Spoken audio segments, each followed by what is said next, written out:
you need to speak up, please do. You can also leave a message in the chat. I can see some messages in the chat. So hello everyone, my name is Ekaterina Albats. As Alexander said, I'm currently working at LUT University, where I've been doing my master's degree and my PhD studies. Before LUT in 2012, I was studying in the State University of Management here in Moscow. And throughout all the times I was doing the research and studying innovation management, different kinds of innovation management. Before this August, I had a 2-year appointment at the Stanford University, particularly at the SCANCOR, which is a Scandinavian Consortium of Organizational Research at Stanford and Harvard University. So I have been working for 2 years at Stanford. My research, my passion in research is different aspects of university industry collaboration, different forms of universities and academia in general, transforming their knowledge into innovation and transferring it to the market.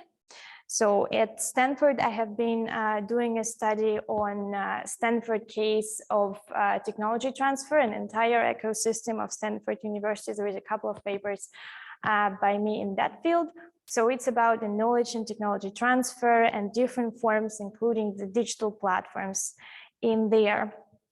The study presented today is probably one of the most relevant to the topic of the series of workshop, meaning high growth companies. It's a study of open innovation in SMEs, but not only open innovation, but specifically business model transformation, a transformation of how being a small and medium-sized company, how you can change your business, how can you transform your value proposition, how you can transform different aspects of your business model in a way that you get a better growth, faster growth, and a more efficient return on your investment, for instance. And we'll be talking probably about fast-growing companies here or high-growth companies, because this is a relatively new topic to me. But in the sample of this study, there are a couple of companies which were growing relatively fast compared to the competition. So I'll pay a little bit more attention to those cases. But generally, the open innovation in SMEs and fast-growing companies is a topic for today. And in this study, we are taking a process view towards business model transformation or business model innovation, which is a current trend in research to understand something which is dynamic. It's very good to take a process perspective on that. So this is a study, and the paper, I think we can easily share it by the end of the workshop if it's not shared already. The paper is published, which is behind this presentation, so you can read an entire paper, and you're also very welcome to ask questions not only during the workshop but also after the workshop. And this paper has been co-authored by myself, my colleague from LUT University, Daria Podmetina, and also a professor, Wim van Haverbuke, who's an expert in open innovation in small and medium-sized companies. And he's currently based at the University of Antwerp in Belgium. But as this paper was accepted and published before I moved back to LUT University, there is also a mention of a Stanford University, which was a community supporting me a lot in doing the reviews of the paper. Many of you might know that revision of the paper is it could be a little bit painful. And this particular paper, it had a really interesting story of getting to its home, getting accepted to the journal. Initially, it was pre-invited to the California Management Review, and it was awarded among their best emerging scholar paper awards at the World Open Innovation Conference a few years back. So we were working hard to transform this paper into kind of a corporate layout, make it suitable to the California Management Review audience. We got really far, but then we didn't win the competition there, and then we were transforming it back to the academic paper. So you might see our journey when you read the paper. Then we were trying to speak a little bit of corporate language more, and then we're switching to the academic language, and so on and so forth. So you will probably notice this when reading the paper. But let's move on to the presentation. And before I actually jump to the paper, I wanted to tell a little bit about the university where I'm currently working and the university where I've been studying after my specialist degree in Moscow. It's to easier pronounce the name of the place, it's called LUT University, but basically the full name of the university is now at the slide. It's called Lahti University of Technology, which is a combined name from the two places on the map in Finland, where there are major campuses of our university, where students are taking part in the classes, teachers teaching, and also there are labs, because there are also regional units of our university, for instance, in Kouvola, city in Lappeenranta. And yeah, don't confuse Lappeenranta with Lapland. Many people tend to do it, but there is nothing in common with Lapland. It's the southeast of Finland, very actually near the Russian border. So I've been driving by car all the way to Moscow a few weeks ago. So yeah, that's where we are located. We have many priorities in relation to sustainable development, clean energy, water and air, the resources that our university is focusing on, because we are a technical and technological university, and us as the business school, we are trying to support our technical and technological experts in bringing their solutions to the market on top of all the research we are doing on the companies. So here a little bit of the figures on the on our university, so you get a little bit of understanding of the scale of where I work and what we do there. We, of course, as everyone at the universities, we have really high goals when it comes to publications. This is a pressing issue for us: publish in top journals, publish as often as can and as much as can. But at the same time, being a small regional university, we are one of the world's best universities. Our university is very proud of some of the rating figures. We could argue for a long time about the relevance of some of the ratings, but this is the official statistics on us. And recently, our School of Business actually got in the top 175, which was a big positive surprise for many of us, because we didn't even think that we could climb that high. But we are doing our best to get as high as possible and also bring the highest impact we can back to the society. Yeah, so we are top 300 universities, and when it comes to the climate change, we were ranked top 10 because it's a big concern for us. And also the campus itself is called Green Campus, and people are trying to focus on their clean innovation quite a lot. But back to the paper. So this is a snapshot from the journal. You're very welcome to ask questions. Cite us. It's still very recent, and yeah, let's move on. So where we started with this research, how we started it. Any of us, if you ask us these days about the globalization, about the interdependency between different companies, and the need to transform and adapt to the changes. We are all going still through the COVID crisis, and we know there are different impacts from the external world which are pressing on us and on the companies. And thus, accordingly, many companies, they need to transform their business. So they need to change their business model. They need to go through the business model innovation, so-called. And business model innovation is becoming a source of competitive advantage. Very often, especially being a small firm, you don't have the resources to actually go through the transformation all on your own. So you lack the resources and capabilities compared to a large corporation, which could use the resources in hand.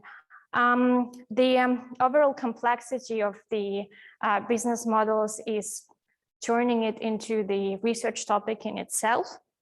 But when it comes to the small companies, they are also more dependent on open innovation or collaboration with external parties, again, because of the lack of the resources. Also, they have a tighter open innovation strategy link which means that if you are in a large company, you can have more freedom in experimenting. You have a little bit of more space for a failure because you can compensate it with the more extensive resources than a small or medium-sized company. That's why the SME, according to the literature, would do the open innovation only if it fits the strategy of the company. So they won't go for open innovation for the sake of saying we are open, or for the sake of experimenting as a large company would do. When it comes to SMEs, given their complexity of open innovation in general, and given the complexity within a small company, if you talk to a small company founder, for instance, you will quickly learn that they don't have really strict differentiation in functions between the people. It could be that a single person is doing many things in one, and it creates the complexity behind the entire process. So business model innovation and open innovation in SMEs is turning into a little of a mess, which we are trying to unpack a little bit in this paper. So when it comes to the radicalness and openness of business model innovation, if you are dealing with innovation, if you have been learning innovation management, there is an established terminology of incremental versus radical innovation, and we bring it also to this paper, differentiating between incremental and radical business model innovation, because we are probably more used to innovation in products or services, but if we talk about business model innovation, it also could be more incremental or more radical. And we'll talk a little bit about that later to bring concrete examples what it means to transform a business model incrementally or transform it radically. In terms of the collaboration and involvement of external partners into changing or transforming your business model, the collaboration could be broad, so you can involve many different types of partners and many partners into collaboration, or it could be really deep. So you can collaborate strongly and have day-to-day interaction with the partners to get this stuff done, to transform your business model eventually. So this is kind of a typology which we kind of followed in theorizing this study and building the framework for it. But before we move on, I don't know the audience of this workshop, don't know how much you know about open innovation or business model. And that's why I'm bringing a couple of definitions here to the slide. You can, of course, read through them, and there are sources to those with the page numbers. You can search for a specific definition in there. When it comes to open innovation, there are many different definitions of it, but one of the most established is here on the slide. It talks about a distributed innovation process, which is purposely managing knowledge flows across organizational boundaries, meaning that the organization is allowing the knowledge to flow in, but also allowing the knowledge in a controlled way to flow out, to be shared externally. It could be done using pecuniary and non-pecuniary mechanisms, meaning that you can do it an open sharing, you can do, for instance, an out licensing at the same time. It needs to be in line with the organization business model, similarly to SMEs, the large companies. Even if they do experimentation, they know why they're doing it and what could be the different scenarios which help them to learn why they need open innovation if they actually need it. So the business model, again, there are different definitions of business model, but this is one of the established ones. The rationale of how an organization creates, delivers, and captures value to their customers or even to the society. Because sometimes there is a usage of business model in the context of public universities, for instance, or nonprofit organizations. So this term is still being used because we're talking about creating, delivering, and capturing value. So, which not necessarily is monetary, but here we're talking about commercial companies which are capturing value, meaning monetary value. The open business model, this term is not that established, and there's still a discussion in the literature on what it is and how to define it. But one of the referred definitions is the architecture of the value creation and value capturing of the focal realm, in which collaborative relationships with the ecosystem are central to explaining the overall logic. So in the open business model, you are running a business which depends a lot on collaborations with external organizations, where openness is structural. And you will see a little bit in the examples what it means. And the definition of a business model innovation, sometimes we use the term business model transformation, so we use those rather interchangeably in the paper.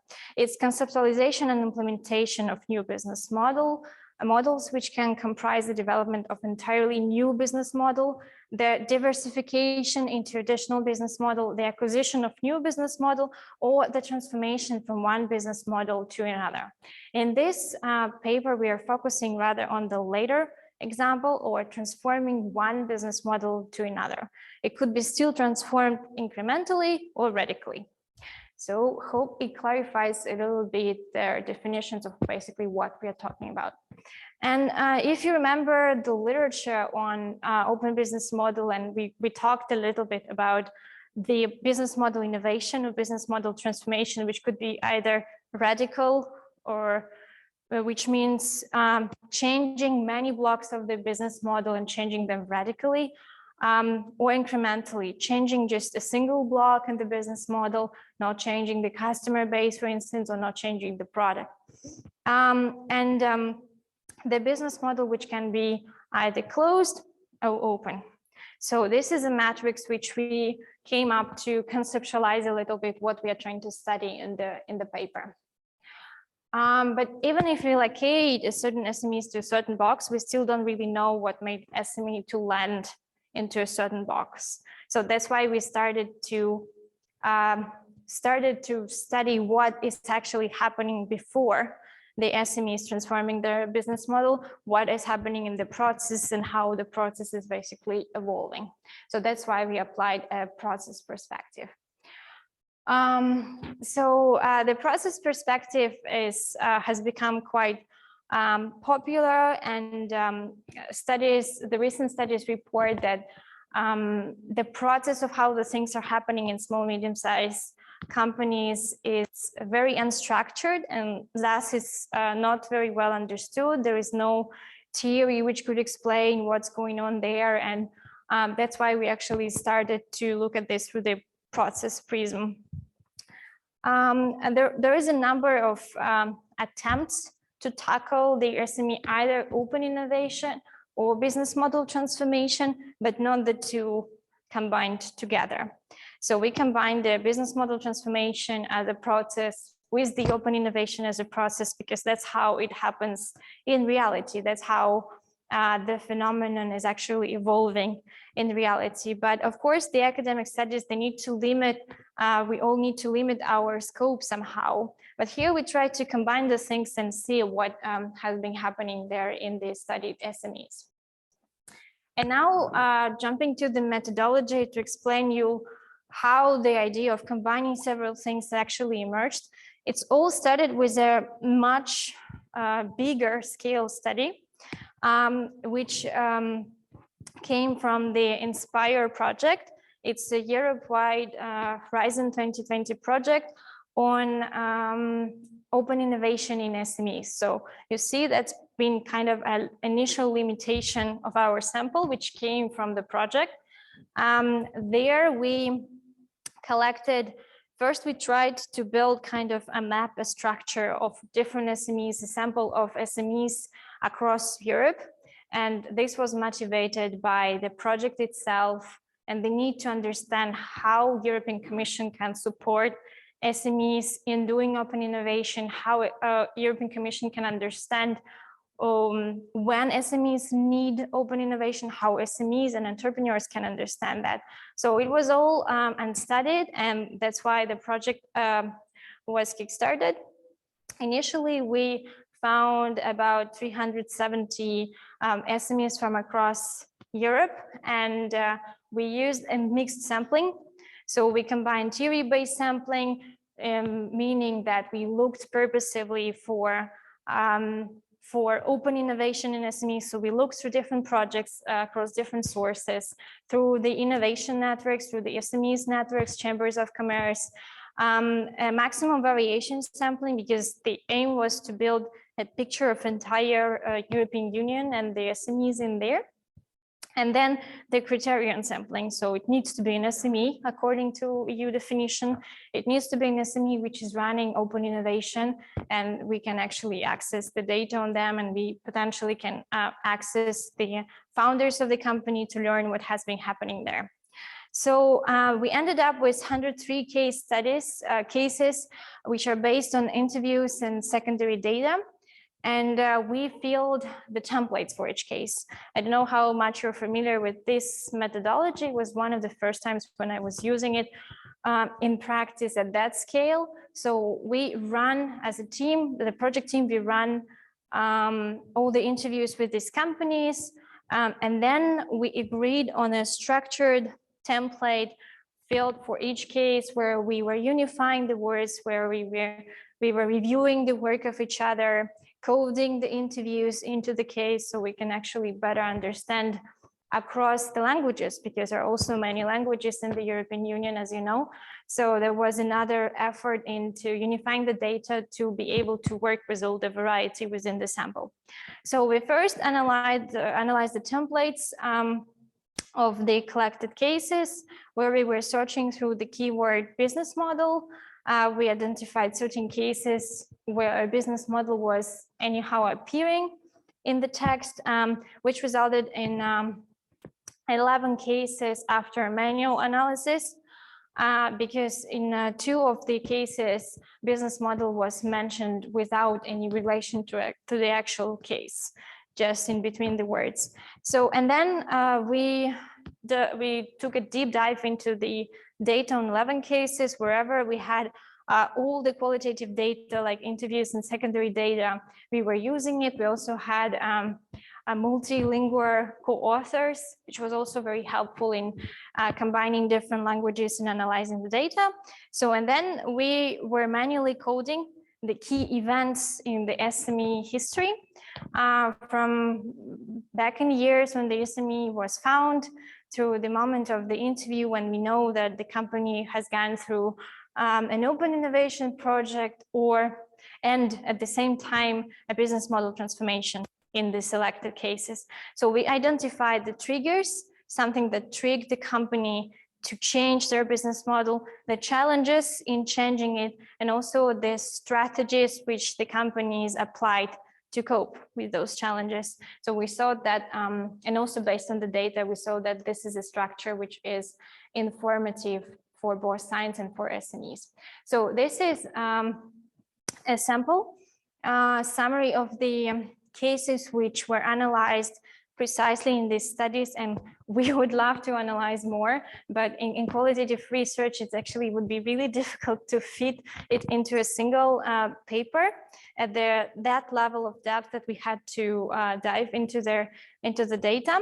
And I'll take you through a very quick summary of what has been the actual change in the business model, but examples of those are like when the company has been changing from a product company to a service company, from producing certain software, for instance, or hardware, to a consulting company, from a game developer to a visualization company, which works not with the gamers or with game developers, but with the, for instance, with the construction companies, with the city development centers, with municipalities, and the whole ecosystem of construction and city planning. So this is a really, this was labeled by us as a radical transformation. It was also reported by one of the companies as a radical transformation.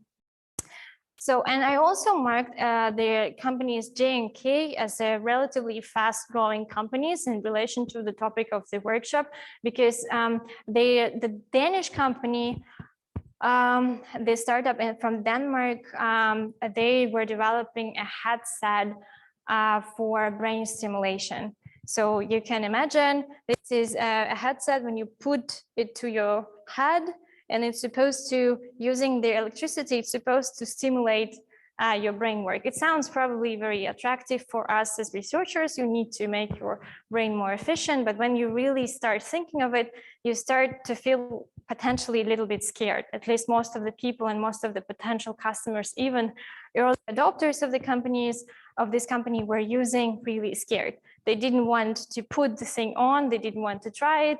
And the founder was sharing that it was really frustrating for them to see that they've been working with many brain researchers together, trying to understand the people behavior. And they were saying that, yeah, people are ready to take drugs, take a lot of caffeine and unhealthy things, and they take it easier because they're more used to it compared to putting the electricity through their brain to stimulate it. So there was kind of a challenge that the company faced in their business model transformation, but they were still developing relatively fast compared to the other companies, and they're really a high-tech company. Another company, J, they represent a banking service, and they were the ones which base their business model, transformed their business model to community-based banking, meaning that they are attracting end users to consult other end users on how to use different financial services and financial instruments.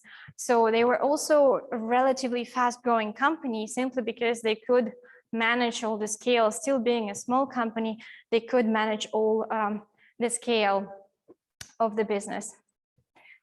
So a little bit on the findings. As I promised, there will be a summary of examples of incremental and radical business model innovation or business model transformation. Here are the examples of those. The template used to summarize those is a business model canvas. Most of you are familiar with this, but this also represents kind of a complexity of the business model. What are the blocks in there, and how things may change. So for instance, when it comes to the value propositions in incremental business model transformation, you can just improve a product or service. In the radical, you can provide a new product or service.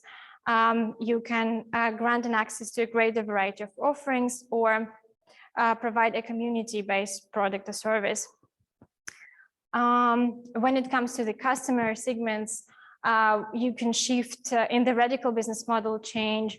You can shift from the individual clients and users to, for instance, B2B customers, as I mentioned in the Finnish case, which was originally a game developing company. So in each case, we coded each of the business model change as incremental or radical. And in the paper, you can see a detailed summary for each of the cases with a description, so you can learn what has actually been changed. But now let's look at what actually been triggering the transformation. As mentioned before in our literature review, and as mentioned even by our co-author in his book on open innovation and SMEs, given the limited resources, won't take a step into changing something, into transforming or disrupting their business model just for the sake of disrupting it. They will do it only when there is a certain trigger for this. And we identified that there are either external or internal triggers to change their business model. Among external ones, there were competition, market unreadiness, as for instance, in case of the Danish headset, brain stimulation headset, and then market turbulence, different kinds of crises. There was, for instance, a dot-com bubble mentioned as one of the crises which transformed one of the companies quite radically. Or internal triggers. There were prior open innovation and success in one of the companies where they tried to collaborate with large companies initially, and they believed that this is really high potential for them, but then they had to give up on this idea, and they started to search for different partners. They paired actually with the companies alike, with SMEs, which brought them much better business model eventually. And then the production. Some of the companies at the stage of scaling up and producing the products, when they received so much demand that they didn't they were not able to cope with this demand in terms of the production. They didn't know how to do it. They didn't have the capabilities to produce and to meet this demand. So these were the triggers which pushed the companies both to their business model change and also to open innovation, to search for the collaborators, different types of organizations to join forces and share the resources. So this is a quote from a company from Norway. It's a consultancy service serving business clusters. So initially they were developing the software. So they've been providing IT systems, but with the dot-com bubble in 2003, 80% of their potential customers got bankrupt. So, and they had to shift their business model a lot. They started to kind of navigate the client's needs, and among other things, they sensed that there is a need in process consulting and the business model development. So in 2006, they started working with clustering, working with regional cluster organizations which support clusters, particularly groups of organizations in a certain sector. So it was a radical transformation, rather radical transformation of a company, but it was triggered by strong market turbulence and the change of the landscape in the market and among customers. So in terms of the internal triggers, the unsuccess from the case I mentioned, the recycling equipment, they had to not only change the partners, but also they had to look at the technology in a different way. So instead of putting it into the products of large automotive companies, they turned to looking at this, looking at the waste as a fuel, so and as a useful resource, and provided the recycling equipment to a wider variety of customers, and don't try to only stick to the automobile developers and providers and producers. So this is a matrix which you have already seen, but with the companies studied in the sample. The red ones are the ones which transformed their business model radically in an open way. The green ones are the ones which transformed their business model rather incrementally, but still done it in an open way, collaborating with partners.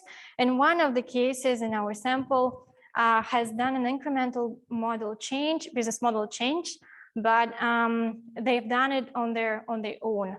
So the open innovation actually was a part of the case, but not related to the business model transformation. The transformation was done by themselves. And as you know from, because we've used the data from the larger project which was focused on open innovation, we were a priori kind of scoped with an open innovation, and we really struggled with having any closed business model transformation cases. But also we suspect that running a radical business model transformation for an SME, it's a really hard task to do, but it could be a separate study to learn how a company can do a transformation on their own, for instance, under pressure of really tough competition, when there is a risk of knowledge leaking, for instance, and the company has to do it on their own. So this is kind of a representation of their pathway and different triggers which the companies faced. You still remember the red ones are the radical open business model transformation, guys. The green ones are incremental business model transformation, and the single case A is the one which transformed itself incrementally in a closed way.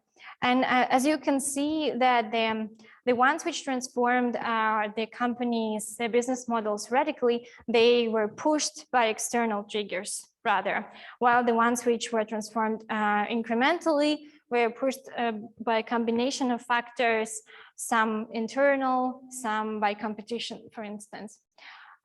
Moving on, I think, to the to the challenges, what kind of challenges the companies have faced. So the key challenges and strategies to address those, I'll try to put everything together and talk about the strategies right after the challenge. So the liability of smallness, we coded it as it is in the literature, lack of resources, and the solution to this challenge found by the companies were the partnerships, different forms of open innovation, inbound and outbound, as I mentioned in the beginning, combining the knowledge flowing in and out. The customer needs, the challenge of customer needs, which were, for instance, really difficult to sense or really difficult to address. So the past experiences, past learnings, and community were were examples of the solutions for the companies.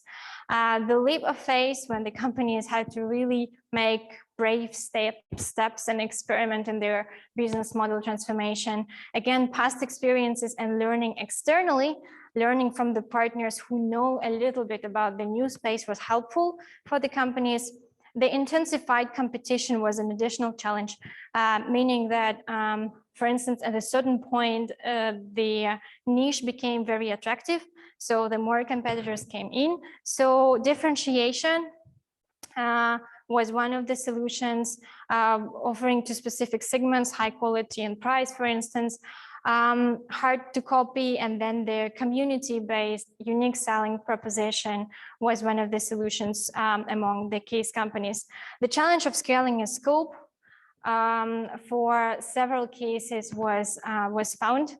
Consolidation of resources among different open innovation partners, sometimes separately from digitalization, sometimes combined with the digitalization. For instance, in one of the cases, which was initially a community of farmers, they were operating in a regional area of Belgium, and they faced an issue of distribution. They had to distribute their product somehow, and they found out that if they do it all alone, it's not efficient.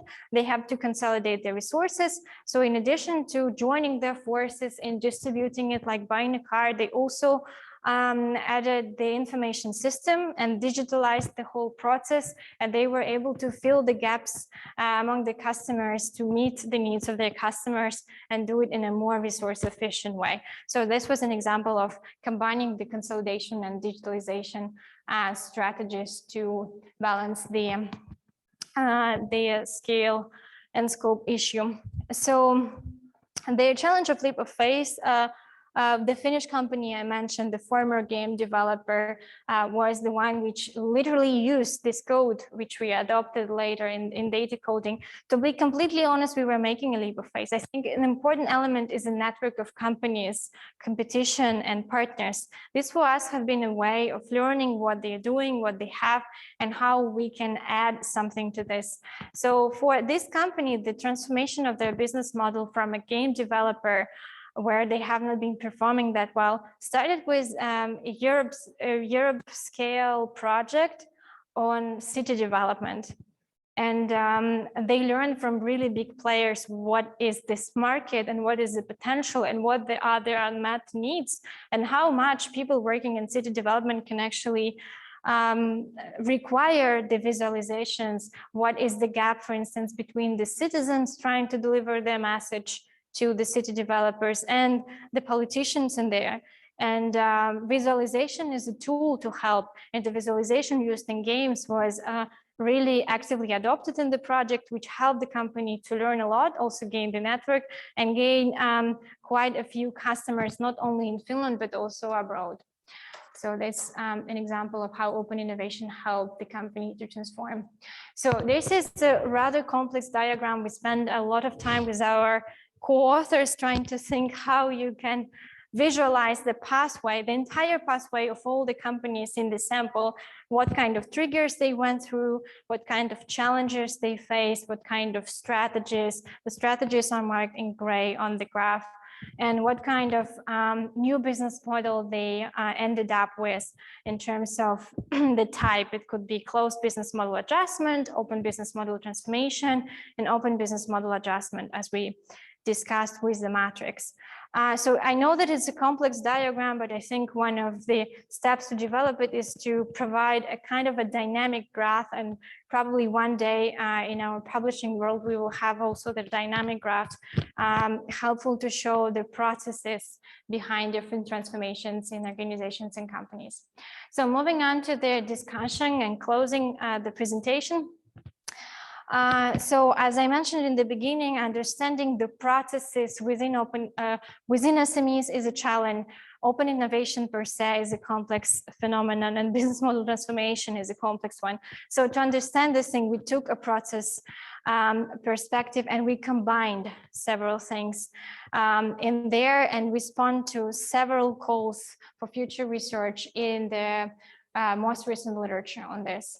So this is another way to represent it. I think at the conference originally I was presenting it in a dynamic way, but as you can imagine, it's just talking about different companies entering different triggers, challenges, and strategies, and then landing in the matrix, which you already saw in terms of the radicalness of the business model transformation and openness of it. So, and use the color. So this is, I think, one of the ways to represent it. But if you have other ideas on how to best do it, I'm very open and looking forward to use it in the future studies. So a typology per se, surprisingly, although we didn't provide any kind of radical innovation in here per se, just combining the two in the matrix was very useful for us to conceptualize it, and surprisingly it has not been done in the past. And one of the explanations for this is that we as academics, we tend to stick to a specific community in where we're working, and the business model innovation guys have been working in their field, and the open innovation guys were discussing mostly within their community. So apparently these two fields were not really crossing their roads in the past, and we tried to combine the two with a certain degree of success. So the limitations and future research, we had a strong open innovation focus, and studying a lower level of collaboration would be very insightful. As you remember, in one of the sectors of the matrix, we didn't have any cases, and it's because we had a purposive sampling, and studying the reasons why the companies are not opening up and different issues they face would be very useful as well for open innovation literature. In particular, small sample and biasness, their validation by a larger sample would be really helpful in here, but we had to first do the exploratory study, and that's what we've done. We had a solely SME focus study, which would compare small, medium-sized companies with the larger firms, would bring more insights, and will also explain the things which I mentioned in the beginning about the different amount of resources that the different organizations possess. And then the organizational level focus, we focused on them as the companies. Of course, we have many emotional quotes from the founders with whom we talk, but the micro foundations would be really helpful to look at, but our data was mostly on the organizational level. The capabilities of organization as well as policy making level would bring additional insights, because in terms of the policy implications, we mostly focused on open innovation demanded by our Inspire project, but not by the business model transformation, for instance. The performance tracing, comparing fast-growing firms with rapid growth companies would be really helpful in here, but we were not focusing on it in this paper. And generally, returning more hard figures on the company's performance would be very helpful. We are still working with this set of data, with a larger set of data, and there we're trying to trace what has been happening with the companies even since then, since the project, since 2016, 17, when we were talking to them. Some of a few companies actually ended as a complete failure, but not as a part of this sample, but other companies in their sample of 100 SMEs. So tracing those performances and what has been happening with the companies after the time of the project is one of the goals for our future research, and we are working on it. So thank you so much. I think it's the wrong email in here. So, but Alexander, I think, will provide the right one if you have any questions. And I think this email is still working, so you can still reach me by this email. But I'm now working in LUT, and it's just my first name dot last name at lut.fi. And I also share here the book on managing open innovation and SMEs by one of our co-authors, expert in the topic, Wim van Herbeeke. So yeah, very welcome to read. It's easy to read because I think it's initially was developed for managers and practitioners. Yeah, so here is the actual email. I think I just didn't delete the older version of the slide when the paper was still under development and revision, but this is the right email. You can reach me through this, and the book is still there. I was reading it in Kindle format. That was quite handy as well. Graphs are not very nice in this format, but you can still read and understand it. So yeah, that's it when it comes to the presentation. I hope we still have enough time for the questions and comments. Very open to those, not only questions, critiques, but also if you have some suggestions or some ideas which were sparked by the presentation, or you're thinking about the research topic you would like to work in the future or collaborate with me or any of my co-authors, you are very welcome to share and tell me a few words about what you're doing. Very open to listen to. Thank you. Thank you for your time and attention. Thank you very much, Ekaterina, for your so interesting and deep, thought-provoking presentation. Before we get to your questions, colleague, I think I'd like to say that your presentation is especially valuable for us because case study and research interviews is one of our favorite methods. So we are happy every time when we see such research. So, dear colleagues, your questions, please.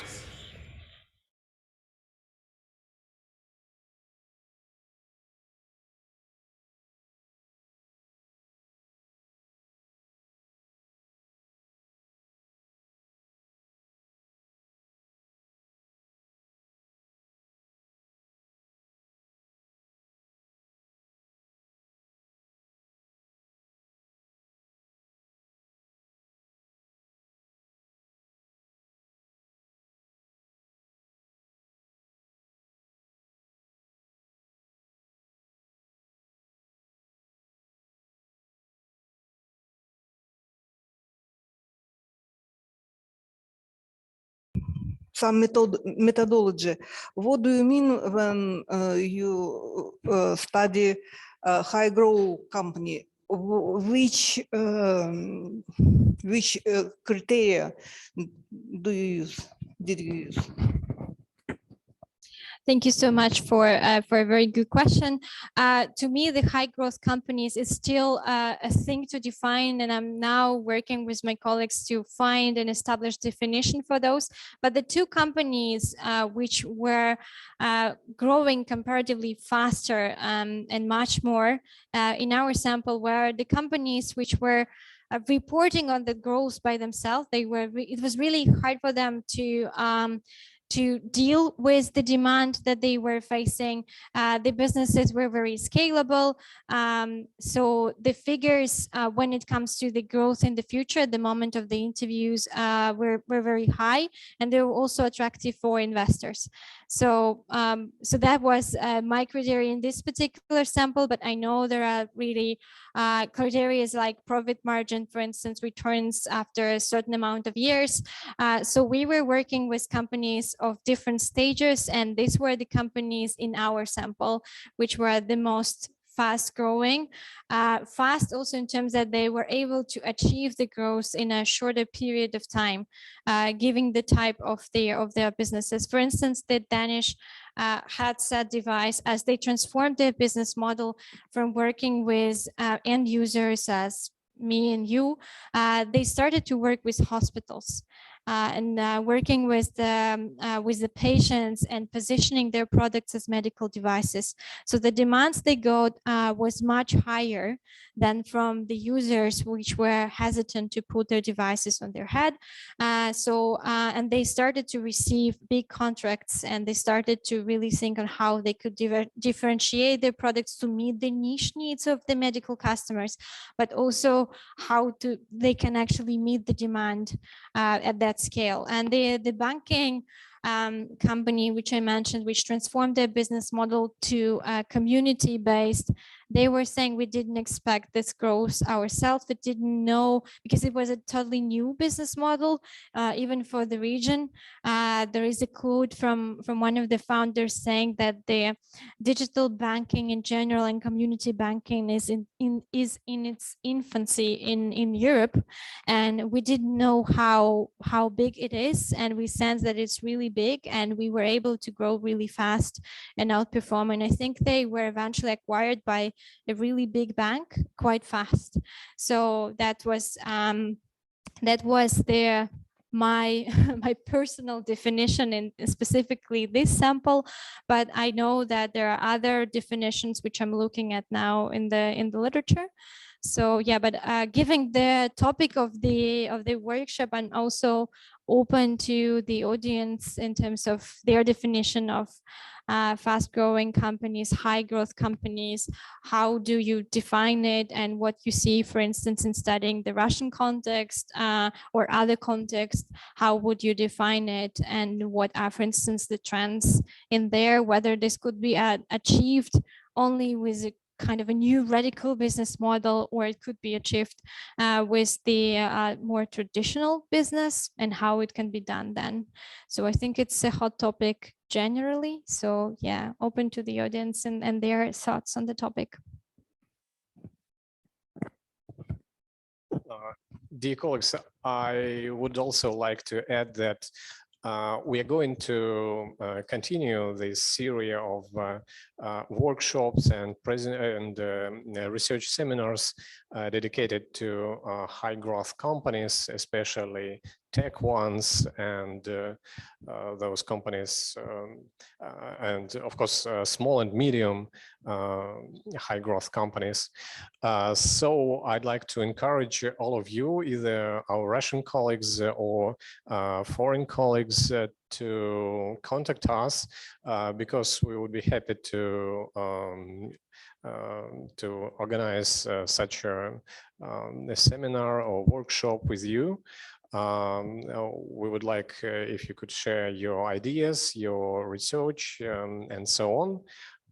If you are here, I think you have my email because you received our invitation. Please contact us, and I think it could be great if we could organize such a workshop seminar with you together. Okay. Any questions? Any other questions, dear colleagues? We would be happy to hear you. Maybe not questions, maybe your comments. Maybe some comments about your own research dedicated to the same topic.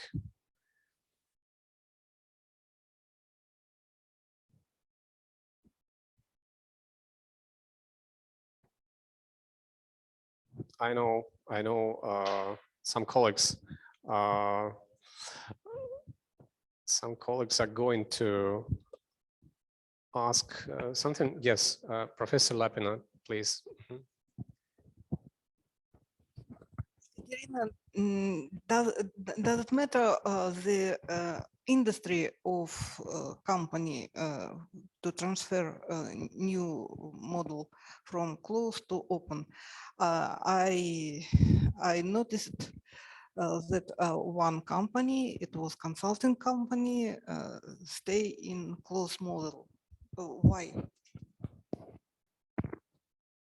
Yeah, thanks a lot for the question. And it's one of the limitations of our research, because we really want to study the closed companies or the failures in open innovation and explore the dark side of open innovation.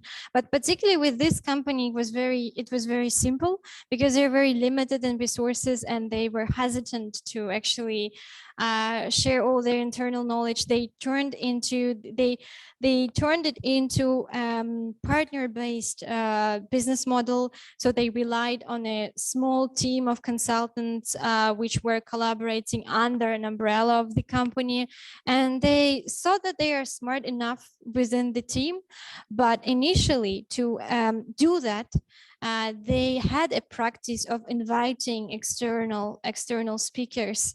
So and they continued this after the incremental business model transformation.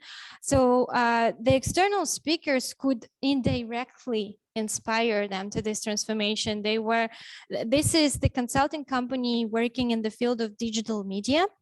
So they invited speakers on artificial intelligence, on different kinds of subscription models, different kinds of platforms, and they were sourcing the speakers from all over the world. Although this is like a small startup company, they also were running events digitally.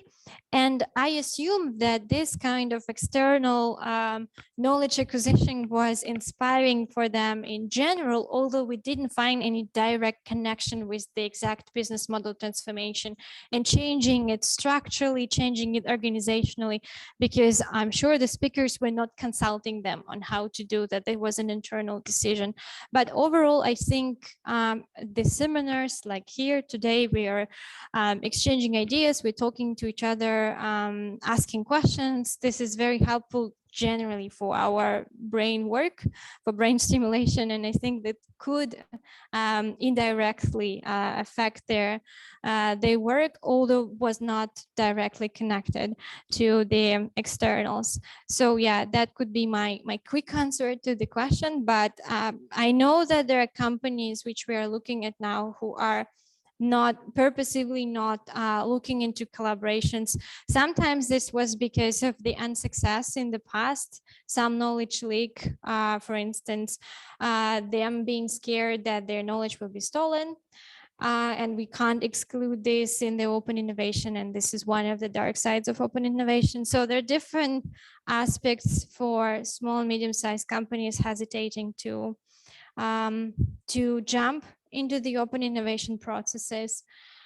And probably for high tech, particularly the IPR, intellectual property rights, as an issue is one of those. And in one of the cases here in this paper, there was the unsuccess of open innovation with a large company, and they said that we didn't want to work with a large company. They were not dynamic enough. They were not flexible enough. We couldn't collaborate. They didn't hear us.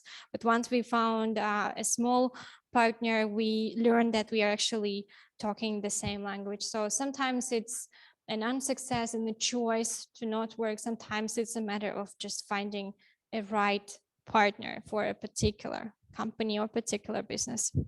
Yeah, that's a longer answer to your question. Thank you very much, Ekaterina. Dear colleagues, maybe your last chance to ask your questions. If you're not comfortable, maybe for some reasons, to ask them aloud, you can print it, write it in the chat. Okay, I think Tigrana Garisyan is going to ask something. I see a microphone switched on. Yes. Do you hear me? Yes, very well. Thank you. Please go on. Sorry for the absence of video image when my webcam is broken somehow, I would say. If I can, I prefer to ask some questions without video, okay? The first question is, what was the main idea? What was the main purpose of this research? I didn't quite catch it well. Could you repeat it for me? It's the business model transformation, yes, as I understood. So what was the final conclusions of your study, the broad conclusions, I mean? Yeah, thanks so much for your question. So there are actually two questions in one. First is the goal of the research, and then the conclusions. So first, when we had all these beautiful cases which we really wanted to share with the audience, the learnings from this, because the founders were sharing a lot of insights on what it is to run an open innovation or a business model transformation being a small company. So that was one of the goals, to share this knowledge. And then when we looked at the literature, trying to understand what is known at the moment in terms of the business model transformation in SMEs as a separate topic, open innovation and SMEs as a separate topic. So the knowledge base in both of the topics was quite thin, but it was even thinner if you try to combine the two and try to understand from the literature what it means to be a small company, try to transform your business model and do it in a collaboration with an external partner. So one of the learnings from our study is, apart from combining the two streams and the matrix, is basically the process that you will be pushed by different triggers, internal and external, to do that. As a company, it could be an internal wheel, but eventually as a company, highly likely you want actually do a radical change without many of external pushes and the external turbulences as we saw on the market. Then you will inevitably face many challenges in there. So those could be internal challenges, organizational challenges, it could be external challenges, because as we enter the open innovation space, the space of collaboration with different partners, there are complexities added by these external organizations, and it also depends on what kind of partners we are talking about. I talked a little bit about SME collaborating with a large company. There were also SMEs in our cases collaborating with research organizations, and there are specific sub-challenges in there. So inevitably as an SME you will face the challenges, and we analyzed and provided a number of strategies to work with the specific challenges, which could be helpful not only for us researchers but also for practitioners and SMEs. And if we try to kind of step more into the practical value of the study and from the larger project, the Inspire project, there are also case studies published on selected SMEs, selected from the bigger sample of 103 cases, where the story of an SME is told with the business language, with the practitioner language. So everyone can go to the website and learn the specific stories, which are organized by industry, for instance, because some of the sectors, there was a question on the sector, some of the sectors have specific challenges, for instance, when it comes to innovation. And being an SME, being a practitioner, a founder of the company, an entrepreneur, you could go to the platform and analyze different challenges that the companies are facing, different stages that you are going through, define the stage where you are, and get actually a number of tools in there. So this is probably a too broad answer to your question, because you specifically asked about the paper, but I jumped also to the practical value of the project. So yeah, and I invite you to check the inspiresmes.eu, where you can also sense a bigger picture of open innovation and the value, the practical value of it for SME managers. I see. First of all, of course, I need to check your text to understand more specifically what you tried to overview.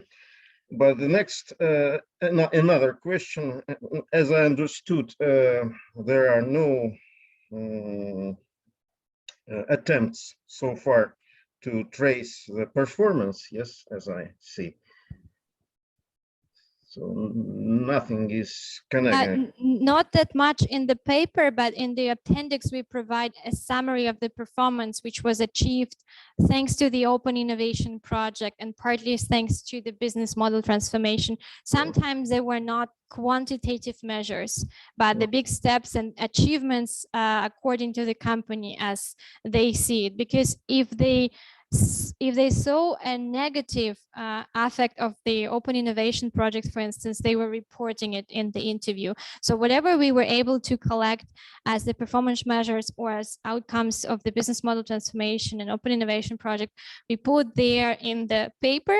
When it comes to the overall and bigger sample, we are now analyzing the pathway of the companies from its foundation to today, 2021, and whether they have survived also the COVID crisis, how it can go. And we will also get back to some of the companies which reported a complete failure. And we will try to trace whether it was connected anyhow to the Open Innovation Project, which they started, initiated, or went through a few years back or not, but it would require additional data collection wave to understand. We also collected the format, the formal performance measurements, like the profits of the companies and all the figures. We just had to keep those confidential at some point. So those are not disclosed in the public stories shared on the websites unless they are welcome to share by the founders and our interviewees. In this cases, we were disclosing like we grown up to 10%, or we grown, and we were also double checking with the formal data from the databases like Amadeus, for instance, which we had in hand. So yeah, it was just not the major goal of our paper. We were more focusing on what it actually has brought to the company. Sometimes they were not able yet to show the quantitative measures reflecting the positive change of the business model transformation because they were still in the middle of it.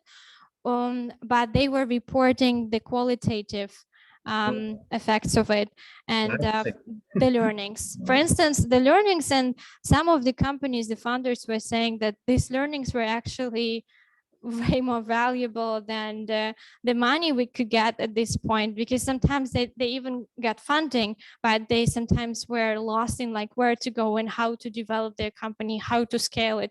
And the learnings which they got from the Open Innovation projects, from the larger players or from the players which were on the market, which was new to the SME. So that had a bigger value for them than immediate returns, because they sometimes even didn't feel confident enough. For instance, the leap of faith company example. Mm-hmm. And as I understood, all the interviews were conducted before the COVID pandemic, yes? Yes, so those were conducted in 2016, 2017, and the crises which we report in there were nothing to do with COVID. There were reports on general economic crisis, the dot-com bubble, and the crises like this, or the specific industry related crises when there were, for instance, the changes in the pricing or the changes in the cost or competition. So there was nothing to do with COVID back then. But this is the interesting question which we are now looking at in the entire sample, and we will reach out to the selected set of companies to understand how they actually survived the pandemic. Yes, it would be very interesting to compare. Yes. Thank you. Thank you. Thank you very much, dear colleagues. I'd like to say yet another thanks to Ekaterina, for enormous thanks for your great presentation and for your study and for sharing for us with us. I think this is it. Thank you all, dear colleagues, for your participation. And I've just sent my email to the chat. So if you have any follow-up questions, you can write me to this email. Thank you very much and goodbye. Wait. Okay. Где, какой вопрос? No more questions. Okay. Goodbye, dear colleagues, and thank you for your attention, for your